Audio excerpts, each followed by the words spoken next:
असम राज channel में आपका स्वागत है, क्योंकि कहानी का असली मजा देखने में नहीं, सुनने में है।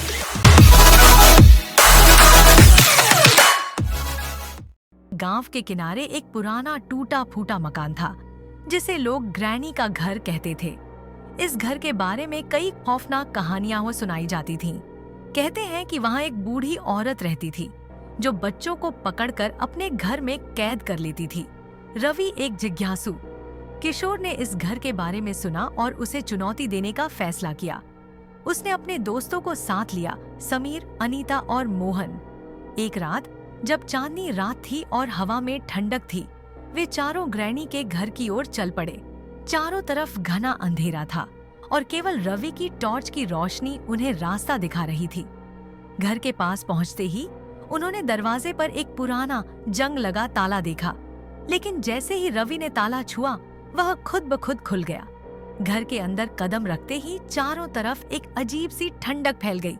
दीवारों पर पुराने चित्र लटके थे और हर कोने से एक अजीब सी गंध आ रही थी। अचानक एक दरवाजा खुद ब खुद खुला और सभी का ध्यान उसकी ओर गया। रवि ने हिम्मत जुटाई और दरवाजे के अंदर कदम रखा।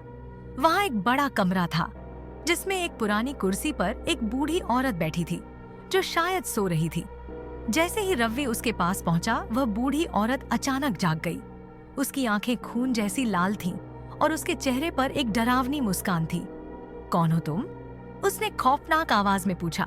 रवि ने डरते हुए कहा, हम बस यहाँ का रहस्य जानने आए हैं। ग्रैनी हंसी और बोली, तुम्हें यहाँ का रहस्य जानना है तो सुनो, ये घर मेरे बच्चों का है। जो भी यहाँ आता है वह मेरा बच्चा बन जाता है। उसने एक जोरदार चीख मारी और कमरे में चारों ओर से परछाइयां उभरने लगी।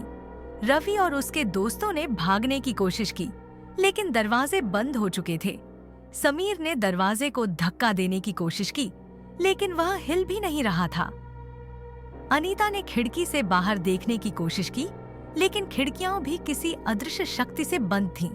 मोहन ने दीवार पर लगे एक पुराने चित्र को हटाया और उसके पीछे एक गुप्त दरवाजा देखा।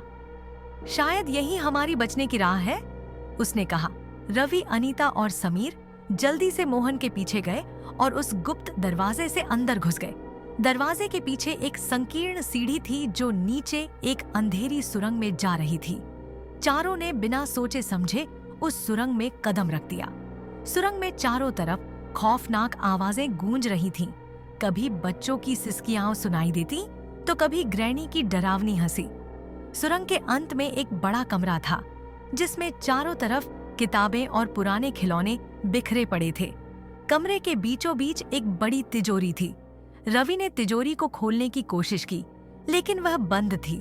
अचानक एक पुरानी किताब से एक चाबी गिर पड़ी। अनीता ने चाबी उठाई और तिजोरी में लगाई। तिजोरी खुल गई और उसमें एक पुराना पत्र था।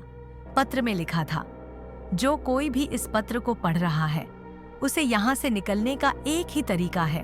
तुम्हें ग्रैनी को हराना होगा। उसके कमरे में एक पुरानी घड़ी है।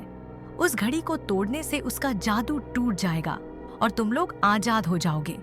रवि और उसके दोस्तों ने तिजोरी से पत्र और चाबी उठाई और वापस सुरंग के रास्ते ग्रैनी के कमरे में लौट आए। ग्रैनी अब वहां नहीं थी, लेकिन उनकी चीखें अभी भी गूंज रही थीं। चारों ने मिलकर उस घड़ी को खोजने का प्रयास किया। अचानक अनीता की नजर दीवार पर लटकी एक पुरानी घड़ी पर पड़ी। रवि ने चाबी से घड़ी को तोड़ने की कोशिश की, लेकिन घड़ी नहीं टूटी। उसी समय ग्रैनी अचानक प्रकट हो गई और उसने जोरदार चीख मारी। तुम लोग मुझसे नहीं बच सकते, उसने कहा। समीर ने हिम्मत जुटाई और एक लोहे की छड़ उठाकर घड़ी पर जोर से मारा। घड़ी टूट गई और ग्रैनी की चीखें और जोरदार हो गईं। उसकी आंखों से खून के आंसू बहने लगे और वह धीरे धीरे गायब हो गई। अचानक दरवाजे और खिड़कियां खुद ब खुद खुल गईं। रवि, समीर, अनीता और मोहन तेजी से घर से बाहर भागे।